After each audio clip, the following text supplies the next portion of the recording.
제가 성경 공부하다 보면 가끔 성도님들이 물어보실 때가 있습니다. 뭘 물어보냐면, 목사님, 이 땅에서 완벽한 교회, 그 이상적인 교회가 어떤 교회입니까? 그럼 물어보실 때가 있어요. 목사님은 캐나다도 가보셨고 미국에서도 살아보셨고 선교지도 다니고 또 한국에서도 목회도 하고 계시니까 여러 교회를 많이 보셨을 텐데, 이상적인 교회가, 완벽한 교회가 어떤 교회입니까? 자꾸 이제 저에게 해답을 달라고 그렇게 물어보시는 분들이 있습니다. 그럼 한번 생각을 해볼까요? 어떤 교회가 이상적인 교회일까요? 한번 크기를 한번 생각해 보죠. 대형 교회, 10,000명 넘는 어마어마한 그 예배당도 공연장 같고 음향 시설과 모든 것이 방송국처럼 완벽하게 세팅된 그 대형 교회를 우리가 이상적인 교회라고 할 수 있을까요? 대형 교회가 좋지만 군중 속에 고독이 있습니다. 내가 거기 가도 아무도 나를 몰라봅니다. 내가 새가족인지 아니면 교회 꽤 오래 다닌 사람인지 전혀 그분들이 알아보지를 못합니다.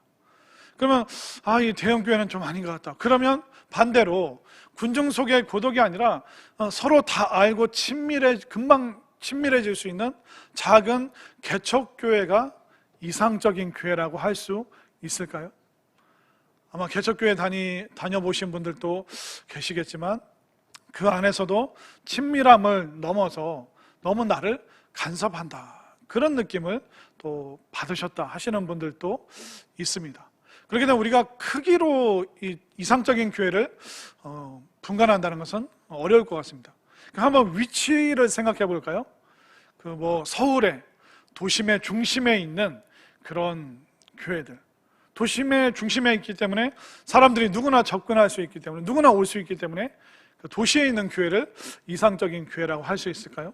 그럼 반대로 푸르른 숲이 보이고 새가 지저귀고 교회 앞에 물이 흐르는 그런 숲속에 있는 전원교회, 시골교회, 이런 교회를 우리가 이상적인 교회라고 할 수 있을까요? 제가 결론부터 말씀드리면, 천상의 교회, 우리가 나중에 보게 될 그 하늘에 있는 천상의 교회는 이상적이고 완벽합니다. 그러나 우리가 몸담고 있는 이 지상의 교회는 이상적일 수 없고 완벽해질 수가 없습니다. 왜 그럴까요? 그 교회를 구성하고 있는 여러분들 각자의 이상, 그것이 우리가 다 다르기 때문에 우리는 그 이상적인 교회, 쉽게 말해서 내 입맛에 맞는 교회죠. 그러나 여러분들 입맛에 맞는 교회는 여러분들 이 지상에서는 찾아볼 수가 없습니다. 여러분들 각자의 생각이 다 다르기 때문에. 예를 들어 어떤 목사님이 부흥사처럼 열정적으로 설교하시는 분이 계셔요. 그럼 어떤 분들은 우리 목사님은 지적이지가 않아, 그렇게 얘기를 합니다. 그럼 어떤 목사님은 심리학적으로, 철학적으로, 인문학적으로 쩍쩍쩍거리면서 이제 여러 책을 인용해서 지적으로 설교하면 성도들이 뭐라고 그럴까요? 우리 목사님은 영적이지가 않아, 우리 목사님은 뜨겁게 설교를 못해. 이렇게 해도 뭐라고 그러고 저렇게 해도 뭐라고 그러고. 어떤 분들은 이런 설교 스타일을 좋아하고 또 저런 분들은 저런 설교 스타일을 선호하기도 하고. 그러다 보니까 각자가 설교를 들을 때도 각자의 이상이, 바람이 다 다르기 때문에 100이면 100, 1000이면 1000, 1000개의 100개의 그 이상들이 모이기 때문에 여러분들이 생각하는 그 이상적인 교회는 이 땅에서 우리가 만나볼 수가 없다는 것입니다. 그러면 어떻게 해야 될까요? 질문을 바꿔버리면 됩니다. 이상적인 교회는 어떤 교회입니까? 그렇게 여러분들이 물어볼 것이 아니라 여러분들이 물어보는 그 마음을 바꿔야 됩니다. 어떻게 물어봐야 되냐면, 교회가 갖춰야 될 모습은 무엇입니까? 한번 따라하겠습니다. 교회가 갖춰야 될 모습은 무엇입니까? 오늘 본문에 그 해답이 나와 있습니다. 초대교회, 사도행전에 나오는 이 교회가 바람직한, 교회가 갖춰야 될 그 바람직한 그 8가지 특성에 대해서 오늘 본문이 정확하게 우리에게 알려주고 있습니다. 자, 바람직한 교회, 우리 교회들이, 모든 교회가, 또 성도들이 갖춰야 될 그 좋은 모습이 뭘까요? 그 좋은 첫 번째 모습은 뭐냐면 교회는 말씀을 가르치는 곳이 되어야 됩니다. 자, 42절 말씀을 보세요. 42절, 그들이 사도의 가르침을 받아. 교회의 바람직한 첫 번째 모습은 뭐냐면 말씀의 공동체. 우리가 말씀을 듣고 말씀을 배우는 일이 교회의 첫 번째 모습이라는 겁니다. 이 당시에 유대인들, 그러니까 예수님을 믿기로 결단한 유대인들이 갖고 있었던 책은 구약 성경밖에 없습니다. 이때는 아직 신약 성경이 집필이 되지 않았기 때문에 구약 성경밖에 없는 겁니다. 근데 이제 사도들이, 예수님의 제자들이 가르치는 그 구약 성경 내용이 다른 내용이 아닙니다. 똑같은 구약의 말씀인데 이제 그 말씀이 새롭게 이해되고 새롭게 해석되어지는 그 가르침이 나타나기 시작했습니다. 이 구약에서 말하는 메시아가 누구인가? 그분이 바로 우리 위하여 십자가 지시고 우리 위하여 부활을 승천하신 바로 예수님께서 성경이 약속한 메시아다. 참된 구원은 무엇이냐? 참된 구원은 우리가 율법 준수에 있는 것이 아니라 죄사함.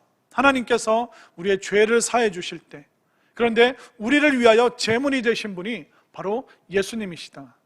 바로 유대인들이 다 알고 있는 그 구약의 내용들을 이제 새롭게 예수님을 통하여 사람들에게 전달해 주는 그 역할을 사도들이 했고, 오늘날 교회가 해야 될 것이 무엇입니까? 구약은 앞으로 오실 예수님에 대해서, 또 신약은 오신 예수님에 대해서, 요한계시록은 다시 오실 그 예수님, 그 예수님을 높이고 경배하고 또 예수님에 대한 이 모든 구원의 복음의 내용을 가르치고 설교하고 전하는 곳, 이곳이 바로 교회의 진짜 참된 모습이라는 것을 여러분들 깨달으시기를 바랍니다. 그래서 우리는 체계적으로 말씀을 배워야 돼요. 가장 기본적으로 우리는 설교 듣는 거, 그러니까 말씀 듣기부터 시작해서 또 내가 시간을 내어서 말씀을 읽고, 또 교회에서 제공하는 성경 공부가 있다면 그 성경 공부 모임에 참여해서 연구된 말씀이 어떤 것인가, 또 내가 주일학교 다닐 때 암송했던 말씀, 그 말씀을 다시 기억하면서 내가 묵상하고 또 내 삶을 돌아보고, 이런 말씀 안에서 체계적인 훈련이 있을 때 우리가 건강한 신앙생활을 할 수가 있습니다. 단순히 교회를 오래 다니면 신앙이 좋아질까요? 절대로 그렇지가 않습니다. 여러분들 수영장을 다니는데 물에는 안 들어가고 수영장만 왔다 갔다 하면 수영 실력이 느나요? 그렇지가 않죠. 물속에 푹 잠겨보고 물도 마셔보고 첨벙첨벙 해보고 거기에 내가 몸을 담궈야지 수영 실력이 늘어나는 것이죠. 그렇기 때문에 단순히 교회 문턱을 넘나들면서 교회를 오래 다녔다? 그걸로는 우리가 제대로 된 신앙, 제대로 된 구원을 체험할 수 없습니다. 교회를 오래 다니면 교회의 종교적인 분위기에는 익숙해지겠죠. 그리고 어렸을 때부터 알아왔던 사람들과 함께 예배 후에 즐거운 시간을 갖고, 이건 누구나 할 수 있는 일입니다. 그러나 교회의 본질은, 교회가 갖춰야 될 면모는 그게 아닙니다. 종교적으로 익숙한 사람들을 만들어내는 것이, 생산하는 것이 교회가 아닙니다.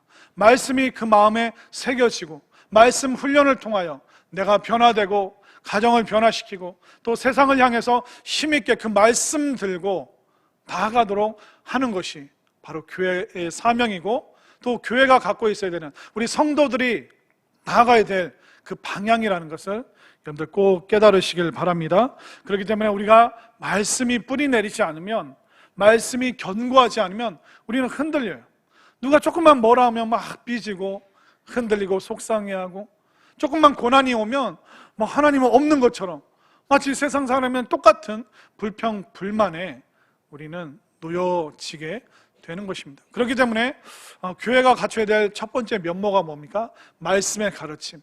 또 성도들은 그 선포되어지는, 또 우리에게 전해지는 그 말씀을 정말 달게 받고, 또 그 말씀이 마음에 새겨지고 뿌리 내리는 데까지 여러분들이 힘있게 나아갈 수 있게 되기를 바랍니다.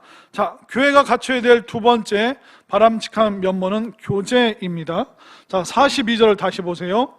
그들이 사도의 가르침을 받아 서로 뭐하고? 교제하고. 자, 교제가 말씀 뒤에 나오고 있습니다. 그러니까 우리끼리 그냥 재밌고 신나고 그게 가장 앞에 있어야 되는 것이 아니라 말씀 뒤에 교제가 있다는 것은 뭐냐면 우리가 말씀 듣고 말씀으로 은혜를 받고 말씀이라는 동일한 메시지라는 그 공통 분모를 갖고 함께 교제를 해야 되는 거예요. 이 말씀의 공통 분모 없이 그냥 교제하면 그 세상 모임과 다를 바가 없습니다. 여러분들 구역 모임을 하는데 또 기관 식구들이 모여서 오이지를 담그는데 막 맨날 드라마 얘기하고 영화 얘기하고 또 뭐 시어머니 흉보고 남편 뒤에서 뒷담화하고 이건 세상 모임과 다를 바가 없습니다. 물론 우리가 그런 여러 신변 잡기로 대화를 시작할 수는 있겠지만 우리의 참된 교제의 방향은 어디로 가야 됩니까? 은혜의 공통 분모. 나 요즘에 어떤 은혜 받았다. 나 요즘 말씀 들으면서 어떤 결단들을 해가고 있다. 난 말씀 들으면서 이런 기도를 요즘에 하고 있습니다. 그런 은혜의 공통 분모를 함께 나누는 것이 우리 교회의 참된 교제임을 분명히 믿으시기를 바랍니다. 자, 또 세 번째 면모는 뭘까요? 자, 떡을 떼고 먹는 밥상 공동체. 자, 42절을 또 한번 보세요. 그들이 사도의 가르침을 받아 서로 교제하고 떡을 떼며. 자, 떡을 뗀다는 것은 뭘 먹는다는 거죠. 46절 말씀을 또 한번 볼까요? 46절 날마다 마음을 같이하여 성전에 모이기를 힘쓰고 집에서 떡을 떼며 기쁨과 순전한 마음으로 무엇을 먹고? 음식을 먹고. 자, 말씀의 공동체가 함께 교제합니다. 또 교제하면서 뭘 합니까? 식사, 음식을 함께 나누고 있습니다. 자, 교회 성도들이 먹기 위해서 지금 교제하는 걸까요? 교제하기 위해서 식사의 시간을 갖게 되는 겁니다. 교회는 그 밥 먹는 시간들이 굉장히 많죠. 여러분들 이 예배 끝나고 뭘 기다리고 있습니까? 솔직히 말하세요. 지금 아침 안 먹고 헐레벌 때 오신 분들, 목사님 오늘 설교 짧게 해서 빨리 밥 먹었으면 좋겠다. 그런 소망과 희망이 막 넘치죠. 제가 쉽게 안 끝내요. 우리가 예배 후에 뭐 합니까? 식사합니다. 또 구역 모임 하고 나서 다과를 나눕니다. 또 집사님, 권사님 우리 같이 만나요 하면 또 차를 마시고 커피도 마시고 케이크도 같이 떡을 떼듯이 케이크도 먹고.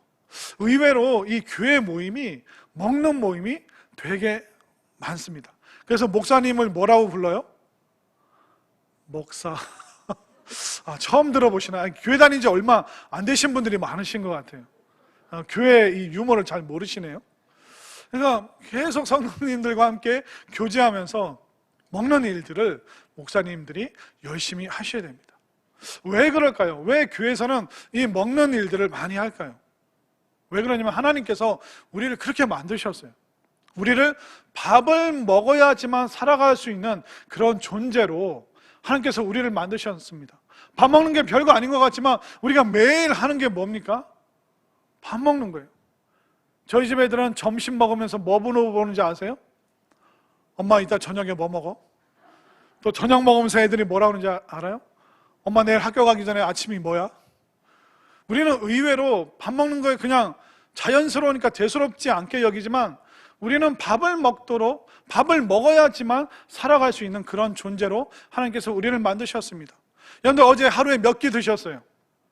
저는 요즘에 다이어트 하느라고 한 끼 줄여서 4끼밖에 안 먹어요. 여러분들은 하루에 몇 끼 드십니까? 이게 한번 세어보세요. 하루에 우리가 몇 번이나 뭘 먹는가? 그리고 우리가 먹어야지만 살아가는 존재로 만드셨을 뿐만 아니라 함께 먹도록 그런 공동체, 밥상, 또 식탁 공동체로 하나님께서 우리를 부르셨습니다. 여러분들 가족을 다른 말로 뭐라 그래요? 식구, 먹을 식입구. 함께 먹는 사람들을 가족이라고 말합니다. 또 우리를 서로 뭐라고 부릅니까? 성도로 부르지만 교회 식구라고 부르잖아요. 왜냐하면 주일날 함께 식사하기 때문에, 모여서 함께 교제하면서 식사하기 때문에. 그렇기 때문에 우리가 함께 밥을 먹는 것이 굉장히 중요합니다. 그리고 예수님께서도요, 부활하셔서 그 처음 제자들 만나실 때 제자들이 이제 예수님께서 십자가에서 돌아가시니까 실망에 빠졌어요. 나는 그냥 나 하던 일, 나 물고기 잡으러 가노라. 그러니까 옛날 일로 다 돌아갔습니다. 예수님 찾아오셔서 뭐 하신지 아세요?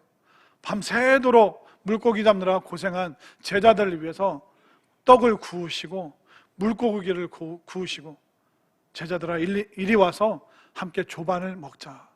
예수님이 만나자마자 베드로, 네가 그럴 수가 있냐? 너 옷을 다 벗어놓고 도망갈 정도로 내팽개치고 다 잘도 도망가더라. 예수님이 억할 심정을 표현하신 게 아니라 같이 밥 먹자. 이 밥이라는 게 참 묘한 거예요. 이 밥을 함께 먹으면 마음이 스르르르 풀어집니다. 근데 또 치사한 게 이 밥이에요. 제가 한번 상처받은 거 말씀드릴까요? 제가 여러분들 밥 먹을 때마다 항상 누구 기억하라고 말씀드리죠? 목사님 생각하라고 그러죠. 여러분들 정성원 전도사님 기억하시는지 잘 모르겠는데, 정성원 전도사님이 이제 유치부 사역하실 때 그때 요일은 제가 정확히 잘 모르겠어요. 아마 토요일이었던 것 같은데 한 3시쯤에 이제 교회 와서 2층에서 커피 마실 때 만나서 얘기하고 뭐 이런저런 뭐 유치부 얘기도 하고 그렇게 헤어지고, 저는 3층 제 방에서 이제 설교 준비를 하고 있었는데 5시 넘어서 어디서 툭탁툭탁 소리도 나고 막 딸그락딸그락 막 소리가 나는 거예요, 2층에서. 그래서 제가 이제 저녁쯤 돼서 이제 궁금하니까 내려갔는데 그 주방 앞에 안나방이 있잖아요. 그 방에서 하하호호 소리가 나는 거예요. 누구만 빼고? 저만 빼고.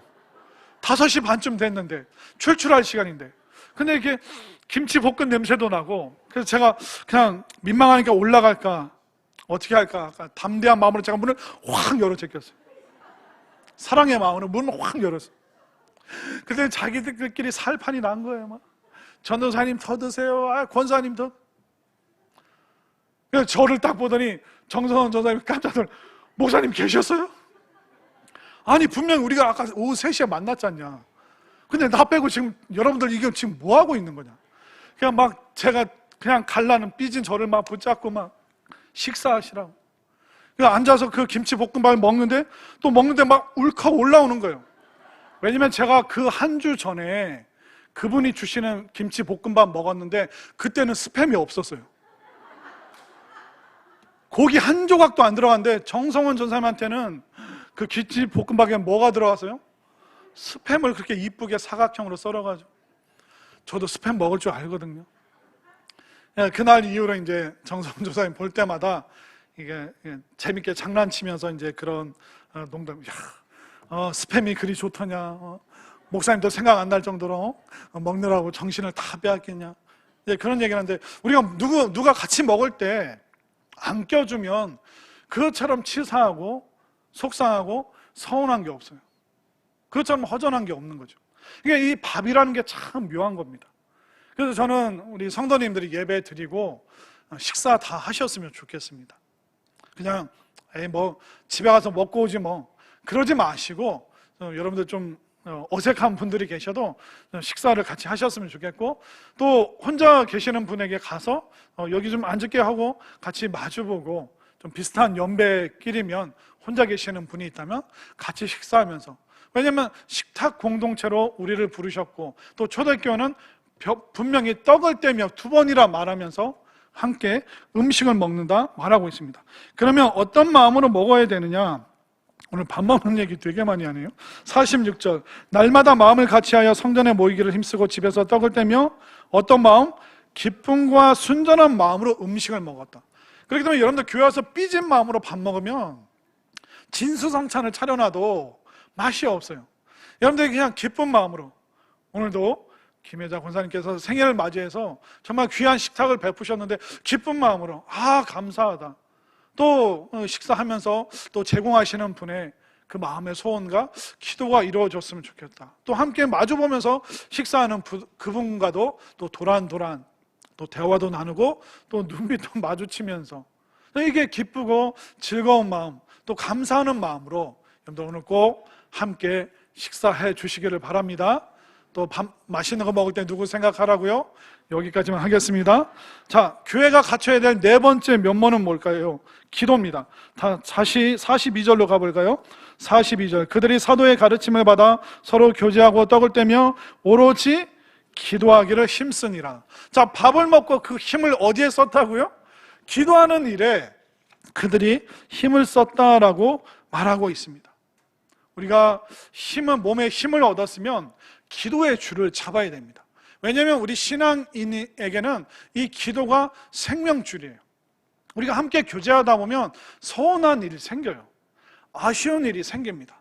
우리가 기질이 다르고 살아온 스타일이 다르고 또 각자의 바람과 이상이 다르기 때문에 가정이든 친지가 만났든 교회 사람들이 만났든 만나고 모이다 보면 서운한 일이 생겨요.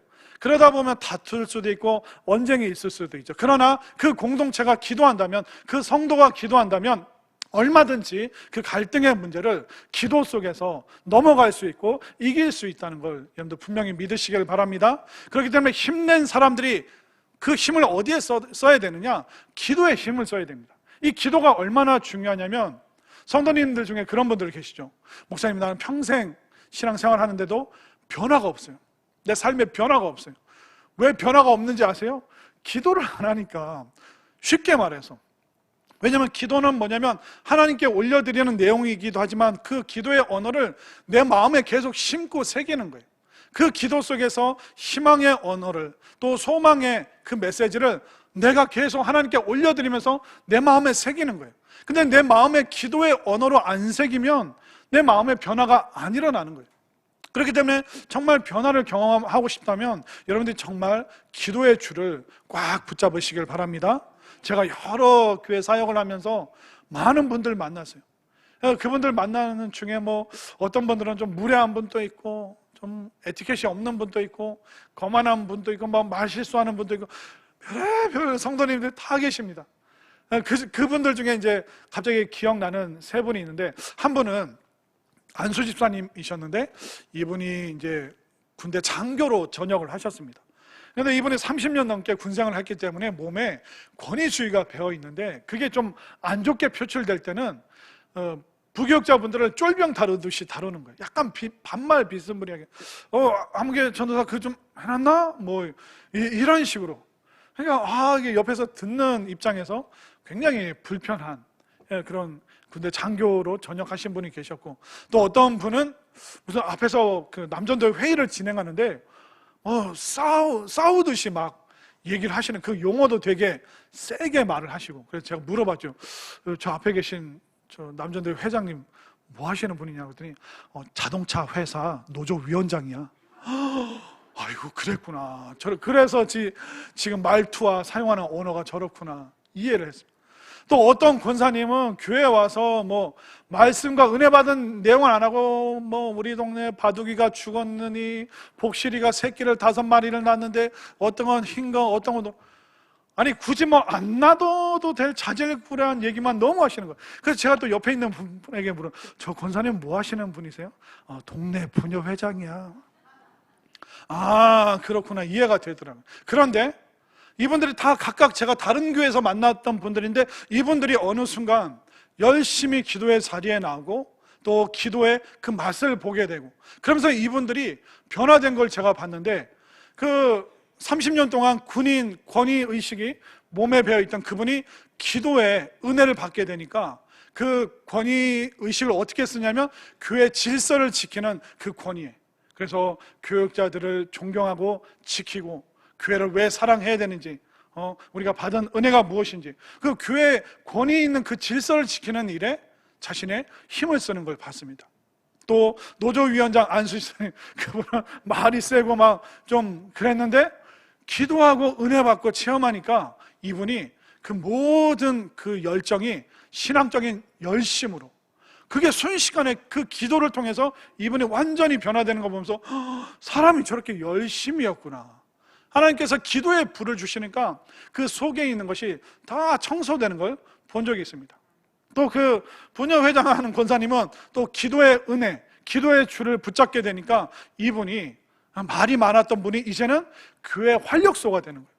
막 재밌는 이야기로, 밝은 이야기로, 좋은 이야기로, 격려하는 이야기로 막 그 교회 분위기를 밝게 만들어 주시는데, 이거구나. 우리 각자가 다 다른 스타일, 다른 모습이 있어요. 근데 그 다른 스타일이 하나 되도록 하는 게 뭘까요? 기도입니다. 그 기도의 줄을 붙잡을 때 성령의 불이 내려오고, 또 성령의 불이 내려와서 기도하는 그 영혼을, 그 사람을 변화시켜서 하나님께 딱 맞는 사람으로, 그 교회에 맞는 사람으로 변화시켜 주시는 걸 보면서, 아, 기도해야지만 변화되는구나. 그리고 변화되지 않았다는 것은 내가 기도에 열심이 없구나. 이렇게 여러분들이 생각하시면 될 것 같습니다. 우리가 밥 먹고 교제하고 힘을 얻어서 또한 마땅히 기도하는 이 일에 열심을 내어주시기를 바랍니다.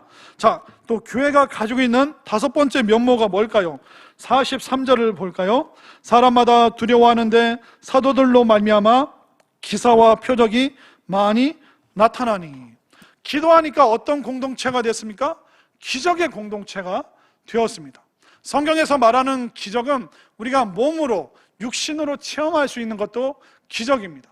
수많은 기적을 하나님께서 내려주시죠. 앞을 못 보는 사람이 앞을 보게 되고, 못 걷는 사람이 일어나서 걷고 달리게 되는 그런 기적들이 오늘날 또 일어나고 있음을 여러분들 분명히 믿으시기를 바랍니다. 그런데 이런 신체적인, 우리가 몸으로 체험하는 그런 기적뿐만 아니라 하나님께서는 우리를 바꿔주셔요. 우리를 변화시켜 주시는 기적이 일어납니다. 어느 순간 어떤 분이, 목사님 제가 술과 담배를 끊게 됐습니다. 더 이상 노름판에 가지 않게 되었습니다. 설교 들을 때마다 무슨 말인가 이해가 안 됐는데 요즘에는 그 설교 말씀이 쏙쏙 들어오고 말씀이 꿀송이보다 달다는 것을 제가 경험하고 있습니다. 목사님 제가 불면증이 있는데 교회만 오면, 설교만 들으면 잠이 와서 잘 자고 갑니다. 목사님 이것도 기적인지 아닌지 모르겠는데 불면증이 있는 분이 교회만 오면 그렇게 단잠을 주무시고. 아멘인가요? 이런 분들은 아멘 했어요? 아니면 아뇨 그랬어요?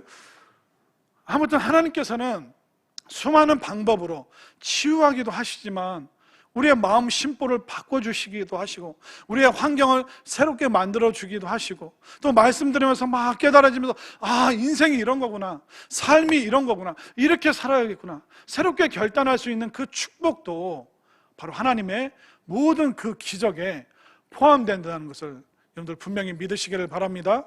또 오늘 어떤 권사님이, 제가 사무실에 있는데 확 들어오시더라고요. 목사님 기도해 주셔서 감사해요. 권사님 걸어 다니시네요? 근데 그분이 이제 몇 달 동안 허리가 아파가지고 팍 주저앉으면서 이제 그 척추뼈가 이렇게 약간 엇갈리게 되면서 한 일주일 넘게 기어서 화장실 다니셨다고 하더라고요. 근데 일주일 지나서 어느 날 아침에 일어났는데 입에서 찬양이 터져 나오더래요. 나의 등 뒤에서 나를 도우시는 주, 나의 등 뒤에서 나를 도우시는 주. 그 찬양이 아침에 터져 나오면서 예수님께서 내 등 뒤에서 나를 도우시는구나. 그날로 그분이 벌떡 일어나서 달리고 있는 줄 믿으시길 바랍니다. 그러니까 우리 교회 안에서 또 우리의 신앙생활 속에서 수많은 기적이 우리의 육신을 고치실 뿐만 아니라 우리의 마음 심령도, 우리의 환경도 변화시켜 주시는 이 기적이 바로 기도의 줄을 타고 하나님의 이 축복의 기적이 우리 모두에게 충만하게 넘치게 되기를 간절히 소망합니다. 자, 그리고 교회가 갖춰야 될 여섯 번째 면모가 뭘까요? 사랑의 나눔의 공동체죠. 자, 44절을 제가 45절을 여러분들이 읽겠습니다. 44절 제가 읽습니다. 믿는 사람이 다 함께 있어 모든 물건을 서로 통용하고 또 재산과 소유를 팔아 각 사람의 필요를 따라 나눠주며. 아멘. 자, 이 믿음의 성도들이 기도하고 기적을 체험하면서 하나님께서 이 사도행전 교회의 성도들을 바꿔주시는데 그 인생의 가치관, 특별히 하나님께서 그들의 물질관을 완전히 바꿔주셨습니다. 여러분들, 우리가 살아가는 이 세상은요, 물질로 구성되어 있고 또 이 물질을 또한 우리가 소유하고 있는 이 돈을 또한 물질이라고, 한문은 다른데 똑같은 말로 우리가 쓸 때가 자주 있습니다. 어떻게 보면 공산주의도 자본주의도 다 돈으로 이 사회가 굴러가고 있습니다. 이 거룩한 공동체인 교회도 재정이 필요합니다. 물질과 돈이 필요합니다. 전기세도 내야 되고 수도세도 내야 되고 또 목사님들 사례비도 드려야 되고 여러 시설 관리도 해야 되고 수많은 일들을, 물질을, 돈을 통해서 사용을 합니다. 근데 공산주의도 그렇고 자본주의도 돈이 계속 움직여야 되는 겁니다. 공산주의도 돈을 무시한다고 그렇지 않습니다. 공산주의는 있는 사람들의 돈을 빼앗아서 없는 사람들에게 나눠주죠. 근데 자본주의는 어떻습니까? 극단적이죠. 돈에 대해서 너무 좋아하면서 흥청망청 너무 과소비를 하는 사람들이 있고, 어떤 사람은 너무 자린고비처럼 인색해지고, 또 돈으로 사람을 평가하고 또 비교하고. 그냥 자본주의 사회 안에서도 돈에 대해서 극단적으로 나뉘게 되고, 공산주의도 이 돈을 극단적으로 사용을 하고 있죠. 그런데 신앙의 세계, 믿음의 세계는 어떤 것이냐? 사람들의 물질관이 돈에 대한 개념이 바뀌는 겁니다. 어떻게 바뀌냐면 이제 눈에 들어오는 거예요. 사람이 눈으로 들어오는 거예요. 신앙이 생기면 어떻게 눈에 들어오냐면, 나보다 핍절한 사람, 나보다 어렵고 형편이 공공한 분들, 그냥 지나가면서 몰랐는데 믿음이 들어오고 하나님의 은혜를 체험하면 나보다 힘든 사람들이 자꾸 보이는 거예요. 그렇기 때문에 오늘 본문 말씀은 있는 사람들의 것에 빼앗아서 가난한 자들에게 나눠줘라, 공산주의 사상이 절대로 아닙니다. 그냥 은혜 받으니까 눈에 들어오는 거예요. 아무개 권사님 요즘에 좀 힘든가 보다. 그래서 내가 불러내서 같이 밥 먹어야겠다. 누구 우리 새로 오신 분들이 있는데 그분들에게 커피 한번 대접해야겠다. 언제 교회 앞으로 오세요. 그냥 자꾸 이제 그런 마음이 생기는 것이죠.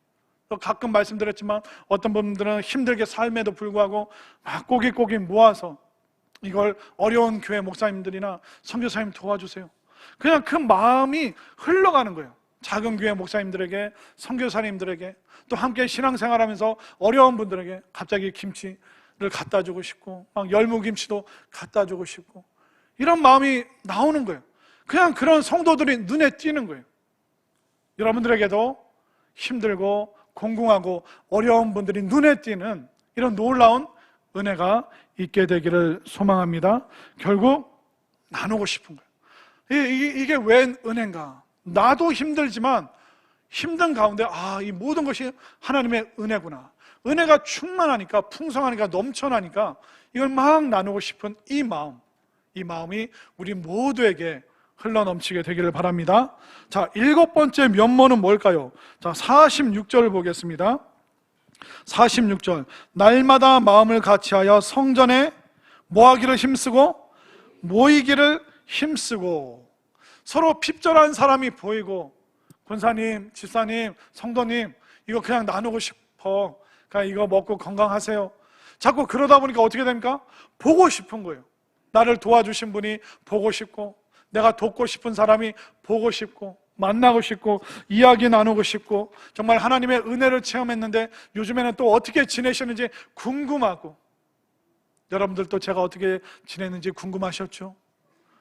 안 궁금한 사람들은 그냥 우리가 서로 보고 싶어야 되는 거예요. 우리 찬양팀은, 우리 찬양대는, 우리 목사님들은, 우리 장로님들은, 우리 권사님들은 어떻게 지냈나, 우리 구역 식구들은 우리가 서로 그립고 보고 싶은 그런 면모를 우리 마음 가운데 한아름 가득 안을 수 있게 되기를 바랍니다. 자, 그리고 8번째 면모는 뭘까요? 마지막 면모죠. 47절을 보세요. 하나님을 찬미하며. 자, 그들은 하나님을 찬미했다고 하는데, 이건 말은 뭐냐면 하나님을 높여드렸다. 식사를 하면서도 하나님을 높여드리고, 은혜를 나누면서 은혜 베풀어 주신 하나님을 높여드리고, 누군가에게 뭔가 도움을 받았을 때 하나님께서 하셨습니다. 하나님이 보내주셨습니다. 하나님께서 역사해 주셨습니다. 그들의 일상의 삶 가운데서 하나님을 높여드리는 그 놀라운 고백들이 넘치는 공동체가 바로 사도행전 교회였습니다. 이 당시 교회는 큰 건물이 없었습니다. 어마어마한 시설도 없었습니다. 그들은 뷔페를 차려놓고 맛있는 음식을 먹을 수 있는 형편도 아니었습니다. 그들에게는 이런 마이크 시설도 없었습니다. 그러나 교회가 갖춰야 될 그 8가지 면모, 그들은 말씀의 공동체고, 교제하고 기도하는 공동체고, 서로 식사를 나누고 밥상 공동체고, 또 사랑을 나누고, 또 그들은 힘있게 서로 은혜를 나누는, 정말 하나님을 높여드리는 정말 찬양의 공동체로 살았기 때문에 그때나 지금이나 칭찬받는 교회였음을, 저는 우리 모든 성도들이 또 우리 교회가 이런 교회가 되었으면 좋겠습니다. 자, 이렇게 교회의 면모를 갖게 되니까 세상 사람들의 반응을 볼까요? 43절, 사람마다 두려워하는데, 그러니까 세상 사람들이 교회를 보면서 무서워했다는 것이 아니라 경탄을 금치 못했다. 야, 저 사람들은 술 안 마시면서도 어떻게 저렇게 재밌게, 맨정신으로 재밌게 노냐. 너무 신기하다는 겁니다. 경탄을 금할 수 없는 거예요. 그뿐만 아니라 이 초대교회는 핍박을 받았지만 핍박하면서도 교회를 존경했다는 겁니다. 교회의 그 거룩함에 대해서 그들은 그 영적 권위에 대해서 인정을 해 주었다는 겁니다. 오늘날 우리 한국교회는 어떻습니까? 우리 한국교회가 이제 변화되어서 이 초대교회처럼 영적 권위가 살아나고 사람들에게 그 하나님의 권세를 전하고 또 우리가 비록 핍박받을지언정 존경받는 한국교회 될 수 있도록 여러분들 꼭 기도해 주시기를 바랍니다. 또 사람들의 반응을 또 한번 볼까요? 47절, 하나님을 찬미하며 또 온 백성에게 무엇을 받으니? 칭찬을 받으니. 이 초대교회 사도행전 교회 사람들이 다 직장으로 흩어졌겠죠. 부녀회도 가고 노조회도 들어가고 뭐 군대도 가고 여러 일을 했겠죠. 그런데 갑자기 야, 저 사람 변했네. 아니 아무개 대리 그렇게 불성실하더니 요즘에 엄청 성실해. 출근도 일찍 하고. 아, 부장님 저 친구 요즘에 교회 다니잖아요. 야, 교회 다니면 사람이 저렇게 변해? 변화된 모습을 보니까 안 믿는 사람들이 교회 다니는 사람들을 지금 칭찬하고 있습니다. 야, 교회 다니더니 사람이 겸손해졌네. 교회 다니더니 사람이 부드러워졌네. 교회를 칭찬하는, 믿음의 사람들을 칭찬하는 이 놀라운 반응, 이것을 우리가 진짜 한국 사회 안에서 체험할 수 있게 되기를 바랍니다. 그럼 마지막 47절 다시 한번 볼까요? 하나님을 찬미하며 또 온 백성에게 칭송을 받으니 주께서 구원받는 사람을 날마다 더하게 하시니라. 아멘인가요? 결국 우리가 질적 성장을 이루면 양적 성장은 따라온다라고 분명히 성경은 말하고 있습니다. 결국 뭡니까? 남 잘하는 거, 남 탓할 거 필요 없고 정말 나는 이 교회가 가져야 될, 성도가 가져야 될 그 8가지 면모를 갖고 있는가? 나는 그런 구성원이 되었는가? 우리가 남 탓하고 남 손가락 할 그 시간도 없고 그런 열정도 거기에 쏟을 필요 없고 나는 과연 이 8가지 면모를 갖고 있는가? 나는 이 공동체에 합당한 일원으로 나는 살아가는가? 나는 지금 어떤 결단을 하고 있고 나는 어떤 변화가 되어 있는가? 나는 충실한 교제를 하고 있고 나는 기도를 하고 있는가? 나는 말씀의 공동체에서 말씀에 흠뻑 빠져 있는가? 다시 한번 여러분들의 삶을 돌아보면서 비록 우리가 핍박을 받을지언정 존경받는 공동체, 또 사람들이 칭찬하는 그런 교회, 그리하여서 많은 사람들을 정말 하나님 앞으로 인도할 수 있는 정말 놀라운 그 역사가 넘치는 우리 교회가 될 수 있기를, 또 이를 위하여 힘써서 애쓸 수 있는 우리 모든 성도님들 되어주시기를 간절히 소망합니다.